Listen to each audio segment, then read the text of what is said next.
this doesn't fall out.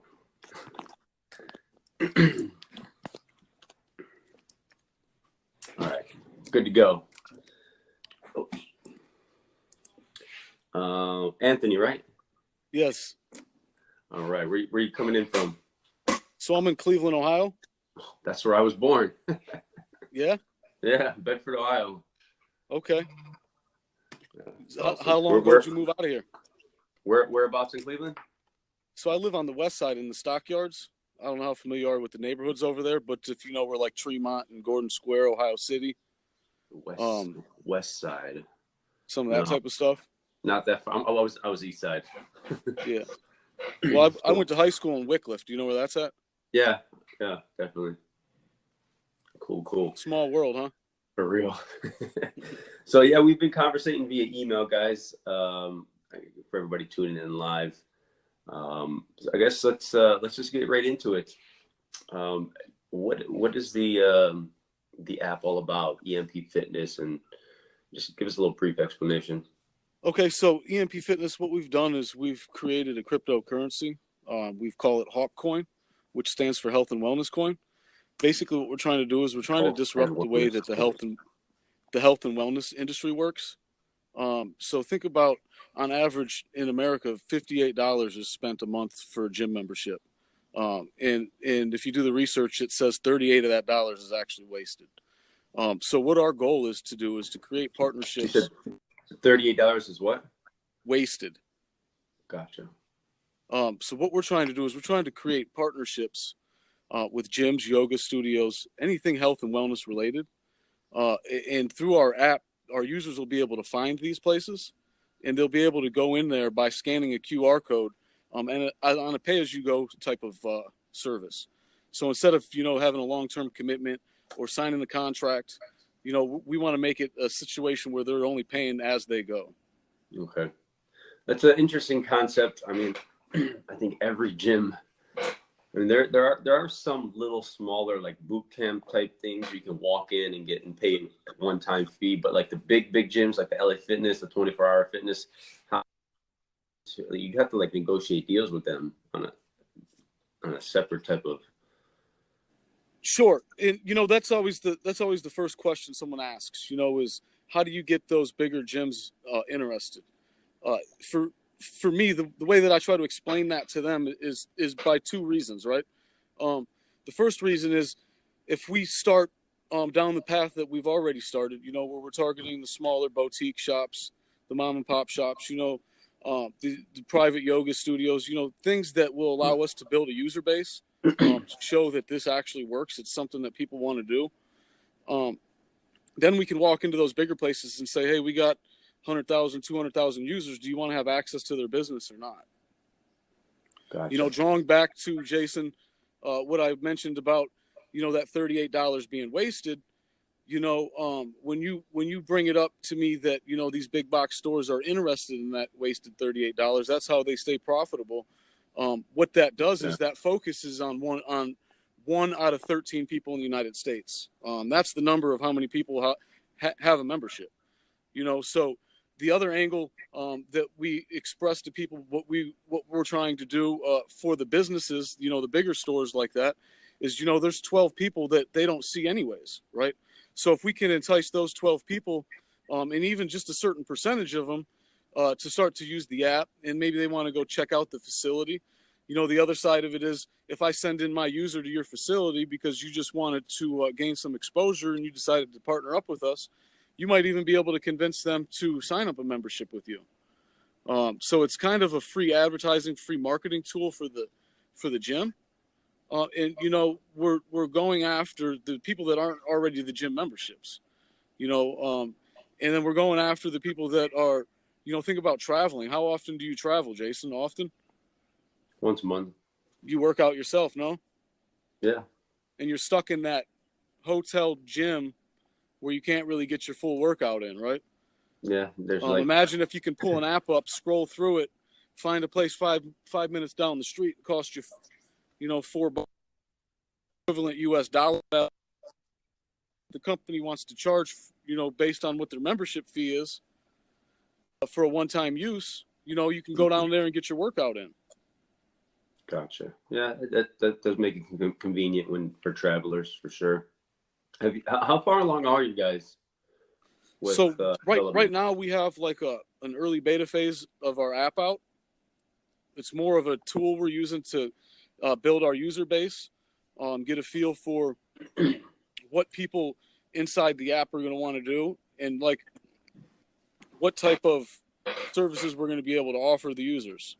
We have to collect that data somehow. So we've gotten the app out to give the people an idea of what we're doing, and to use it as like I said, that data collection tool. Right now, what we've also done is we've got our ERC20 token code written. We have a smart contract, for our token generation event, so that we can launch that. We're in the process of getting out our actual website that will allow for the token sale. And above and beyond that, we've had plenty of talks with partnerships. So we've started to create partnerships with people that are going to be offering services in the app. What And kind we've of also found, have actually started negotiating with companies? yeah. So we've got companies, and then we have like individual service providers as well. What do you mean individual service provider? So like yoga instructors, Oh, or okay. personal trainers. So like, And when we say health and wellness, it's been a wide variety. So we've talked to people that offer like massage and Reiki type services, and we've talked to cosmetologist people. There's a wide variety of different partnerships that we're working on creating, just to give people the ability to have things to do inside the app once we do launch it. so like personal trainers, like I can go on the app and look for a personal trainer, I guess in my area, or if I'm traveling, or personal trainer that specializes in this, like that'll be on there as well. Correct. So you'll be able to look for specialized services. You're going to be able to look by like zip code, by where you're at. I also think that in the long run, this becomes a tool that a personal trainer can be out of town and still offer services, because he's able to list his services to people in that zip code now, right? Got it.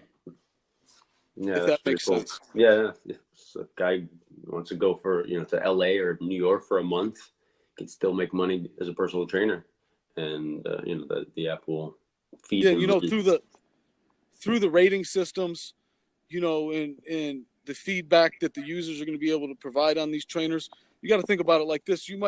We might get lucky and get some big time trainers on our list, and think about people that don't have access to figuring out who these people are, how to get a hold of them, what the cost is. They can't even try to think about working out with someone that, maybe a celebrity or someone that has more money has access to. But if we can get people like that in the app as well, you could potentially have them fly in and give you a week of training. It's things like that. We're trying to close the gap between people having the ability to know how to find these types of things, and then also being able to afford it. When I mentioned 1 out of 13 people have a health and wellness or gym membership, those 12 people, Jason, when you speak to them, you get 3 common answers. One is they can't afford the membership. 2 is who likes commitment. So that's what they say. I just don't want to deal with the contract or the commitment. And then the third answer is just those people don't want to work out.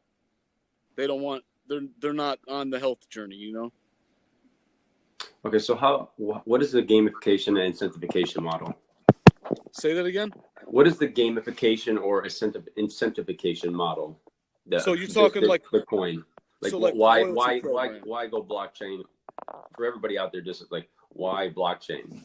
So we're asked that frequently as well, right? I think a lot of people might ask that because of some of the other types of apps that you'll see out in this space, like ClassPass or MindBody. I'm not sure if you're familiar with them. Let me just. But what's they, a ClassPass? Yep, or MindBody. They do similar things, but they haven't gotten around the subscription model. They also don't offer the other types of things that we're trying to offer, which requires the blockchain. So on the backside of our project, what we're trying to do is we're trying to be able to take biometric data, allow people to store that in a hash environment, and then take that hash and log that into the blockchain, so that they have their personal private biometric data available to themselves, privately, securely, and to anyone they might want to share it with. Think about like a high school student who wants to show his coach, what he's done in the course of the summer, in preparation for the football season. If he can show the data that he's stored and have it compiled on the blockchain, to show that it was done on that day, in that fashion, and it's verifiable, that's going to do a lot for people. The other side of it is think about if you go and run a mile tomorrow, and you do it in 7 minutes, and your heart rate's 164 beats, right? And then 2 weeks from now, you go run that same mile, the same path, same corners around the house, and you come back and it was a 7-minute mile, but your heart rate's 184. There might be something wrong with you, So by storing that data in the blockchain and having some AI technology being able to draw at that data, and give you an idea of, what is going on with your body, you're alerted and you're able to maybe contact your doctor, or at least sit down and look at what's going on for yourself and kind of self-evaluate yourself and figure out why those numbers are so obscured. Think about the fact that, if you're logging, people like to log all their food and their calories and all these different things when it comes to health and wellness, right? If you can do that through our app with your workout and your biometric data, and you have an AI in the back taking all of that information, and it's giving you tidbits, right? So when you run your miles on Monday, if you ate salad for lunch versus a cheeseburger, you're going to get much better production, because AI is going to tell you Monday, an hour before you run, because it already knows you're going for the run, like, hey, make sure you're eating salad for lunch this week, Gotcha. You can't do that stuff without blockchain. Okay, besides that storage part of it, okay, what is this? What is incentivization model then? So then that's our loyalty program. Yeah. What that does for the user, for the businesses, is it allows them to track the transactions, and then in a sort of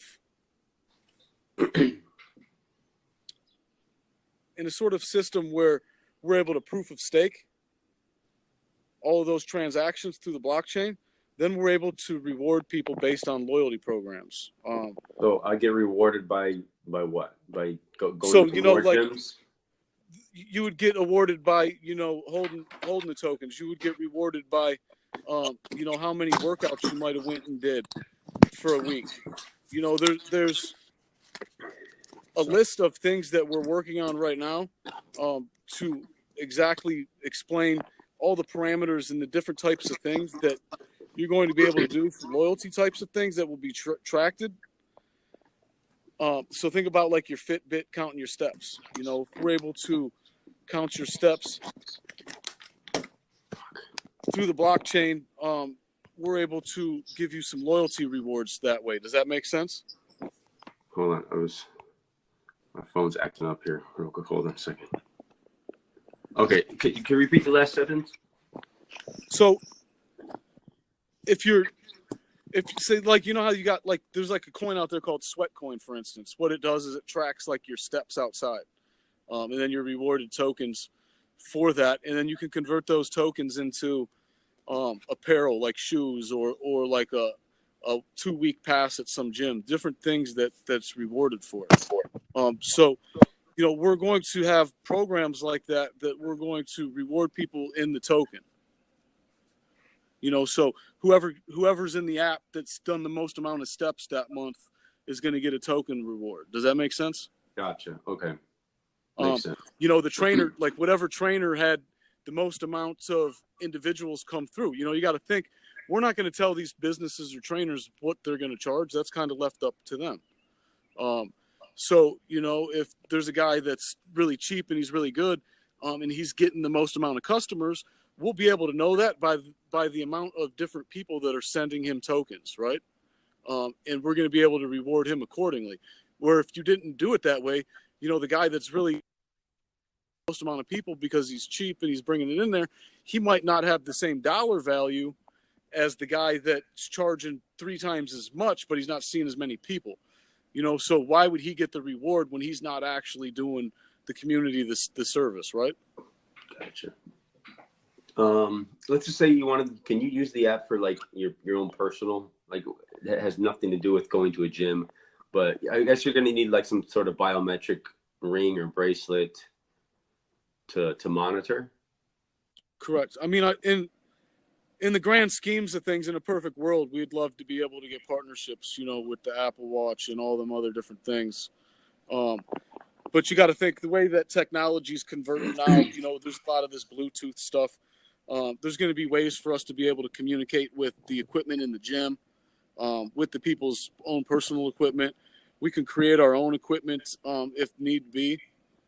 Yeah, I'm sure you could just team up with it. There's a lot of wearable devices already that you could yeah, there's so many options for that. It's just about making the right partnership, I think. Yeah. Instead of trying to take on doing that ourselves. I mean, there's people that's so far advanced in that. Finding the right person to join forces and want to kind of push that along would be useful and resourceful, Now, can I earn coins by just exercising? You can. So that was kind of like when I was using that sweat coin analogy. So as we get into, where we're able to interact with people's different wearable devices that's tracking stuff, we're going to be able to track their footsteps and all this stuff. And when they allow us to see that stuff, you'll get rewarded for that stuff. So I could, go out and run a mile right now because I'm going to get rewarded in tokens. Yeah. So to speak. Correct. So the more fit I am, the more money I make. Yeah. So, I mean, obviously the more you're going to put in, the more you're going to put in when it comes to work, the more of those loyalty points you're going to earn. Okay. What we think about is, think about the social network aspect of it, right? When you say, are you going to be able to do things on your own? Some of these partnerships that we're creating and the people that we're talking to, they offer more like online personal training services, right? So that would be more of like doing things on your own. For me, myself, I find it a lot easier oftentimes to find someone to work out with, but that's hard to do. So imagine in like our app, I can start communicating with other members, other users, and now we're able to go work out and do things together because we found each other in this app. Yeah, it's good social. Good to implement the social networking aspect of it as well. Let me ask you, what is your background? So my background, I went to college for electrical engineering. I never completed that degree. I moved from Cleveland down to Phoenix, probably like 16 credits short of finishing that degree because I had an opportunity to get a job in the mortgage industry back in 2004. So I rode that wave until 2008 when we all know what happened with the recession. Yep. Took a beating. I moved back to Cleveland and I started a company doing home renovations. And I've kind of just been doing that since. Going down, doing that type of work. I met a guy back in 2015 named Frank Amato, and I did a lot of work for him. He and I spent a lot of time talking about cryptocurrency and blockchain. Eventually, at some point, he convinced me to get involved in it, and then through the craze and the rush of it, last year, I did fairly well trading it. And Frank told me in December, he's like, it's going to crash. I kind of already felt that. I think anyone that kind of had an idea of what was going on kind of knew that. Yeah. So I didn't want to not be involved anymore, but I didn't want to leave all the money in there, So what I started doing was I'm a firm believer in like startups and that's how I did the home renovation company. I started from the ground up. So I started looking into the ICOs, and I started learning about the ICO process and all these new companies that were coming out, and learning about what blockchain technology could really do and the changes that it could bring to the world. And I just really got intrigued by it, and I've wanted to get involved in some sort of health and wellness center for 5 or 10 years now. Just never been able to figure out how to do it. I've seen this opportunity here, and I just started working on the white paper and trying to find the right people that I have on my team right now. There's 13 of us that are working on this thing. This was kind of like your idea.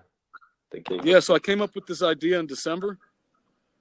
In January, I got 2 of my friends together. One's a lawyer and one's a financial guy. What are the names? Christopher Luskay and Brian Karen. Okay, yeah. They're my co-founders. See them here on the I got together with those guys. I had convinced them to start investing in cryptocurrency. Late 2017. They were interested in beginning of February. I think it was February 8th. We actually filed the entity paperwork, and we just been plugging away at this thing since, man. Cool. You guys are based out of what? Where'd you file? Delaware? Or what? Oh, the entity paperwork. So we started the business. We created Everyone Makes Progress Incorporated in Cleveland, Ohio on February 8th, 2018. Okay.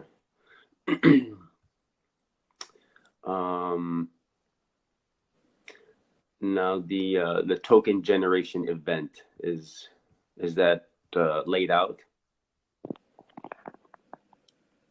What do you mean by laid out? Like I'm looking for the I'm looking for the PDF or the paper, the white paper. I'm trying to go to it right now. BioFitness.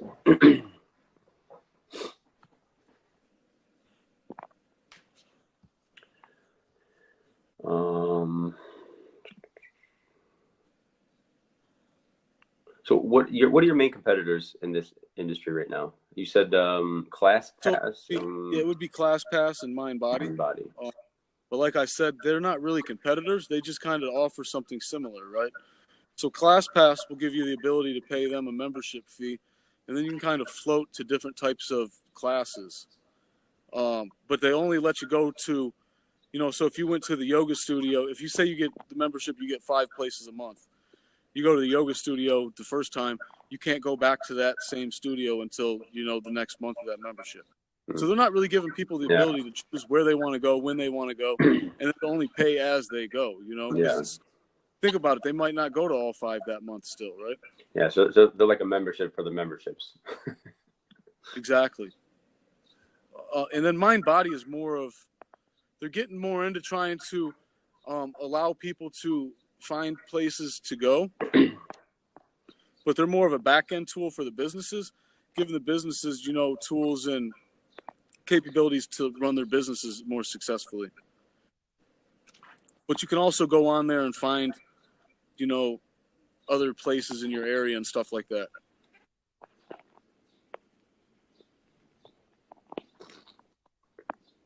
So I'm just reading over the white paper real quick.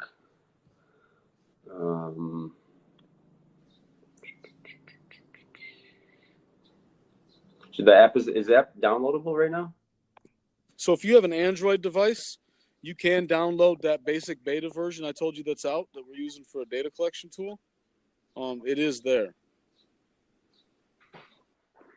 Is there anything proprietary that you would say? You mean as in like do we have any patents or anything like that? An algorithm or patent or anything like that? So we don't have anything filed in that manner, no.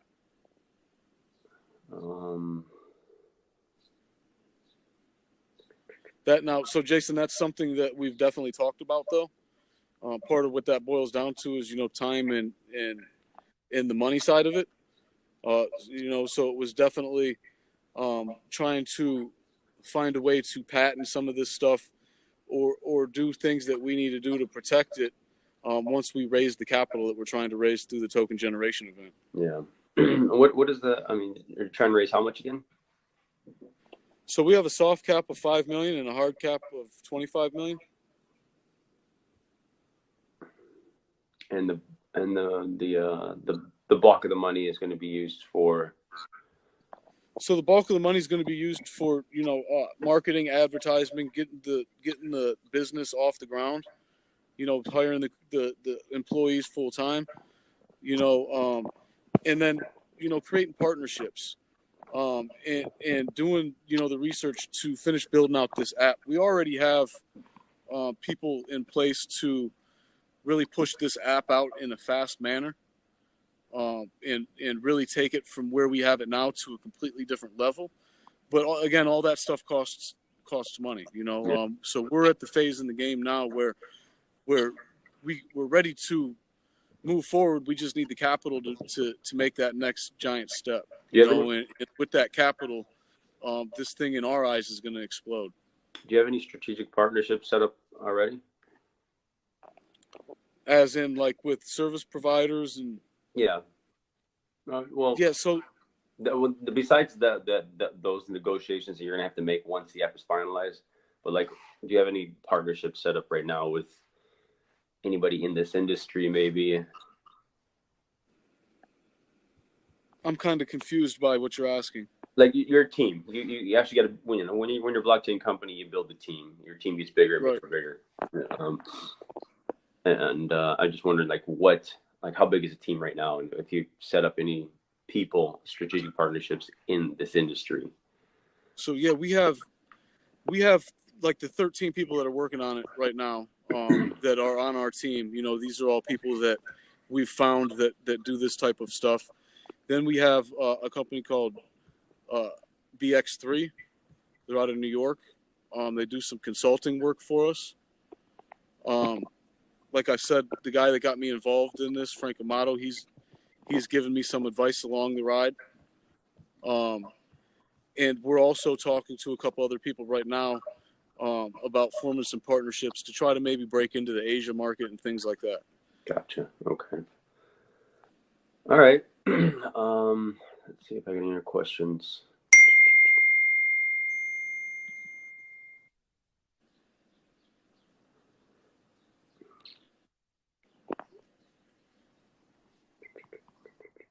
No, I think that's it. Yeah, we've been conversating via email, so we'll go back to there. But I want to thank Pitch Investors Live for connecting us. And if you got anything, any other questions for me, we'll wrap it up. No, like you said, we've been talking through the emails, so we can just jump back to that. Yeah. I'm going to follow in your footsteps and thank Pitch for getting us involved, getting us being able to put this pitch together here. And then I want to thank you for taking the time to sit here and let me pitch you like that. Definitely. All right, guys. Thank you very much, Anthony. And we'll see you guys on the next pitch. Bye. Take it easy, Jason. You too.